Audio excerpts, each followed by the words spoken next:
अरे चिंता नहीं करना तो सर को करो ना पहले पहले तो थोड़ा बहुत थोड़ा ना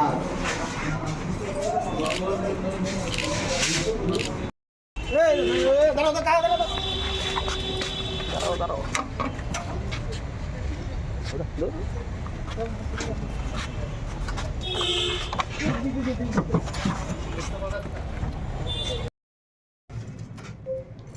एक्चुअली एनडीपीएस केसे एक मोस्ट वांटेड রাজা সাহা উনি টাউনি কথা ওনার বাড়ি উনি বেশ কয়েকটি থানাতে আমাদের থানাতে ওয়ান্টেড এবং আমতলী থানাতেও রিসেন্ট যে 90,000 ইয়াবা ট্যাবলেট হয়েছিল 2025-এর অগস্ট মাসে তখন থেকে সে পলাতক ছিল। আমরা তার খুঁজছিলাম। ওর এগেনিস্টে নন বেলেবল ওয়ারেন্টও জারি হয়েছে, আমার থানাতে ওর এগেনিস্টে ওয়ারেন্ট ছিল। তো আমরা তাকে এতদিন অ্যারেস্ট করতে পারিনি, সে পলাতক ছিল।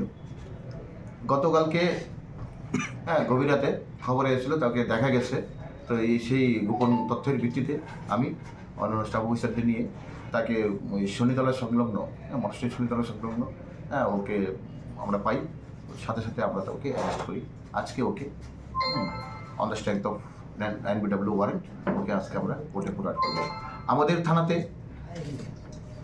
2024-2024 একটা ওদিকে এনডিপিএস কেস ছিল, সে অ্যাপয়েন্টমেন্ট এফি ছিল, তখন ওর কাছ থেকে 14 গ্রাম হিরোইন পাওয়া গেছে।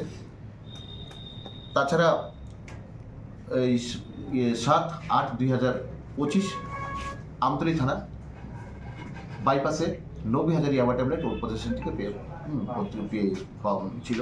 ড্রাইভারকে অ্যারেস্ট হয়েছিল, সে ছিল না, সে পলাতক ছিল, তখন থেকে সে পলাতক। তো এতদিন ধরে সে অ্যারেস্ট করিনি। তো ফাইনালি আমরা কালকে ওকে অ্যারেস্ট করেছি, আজকে থেকে।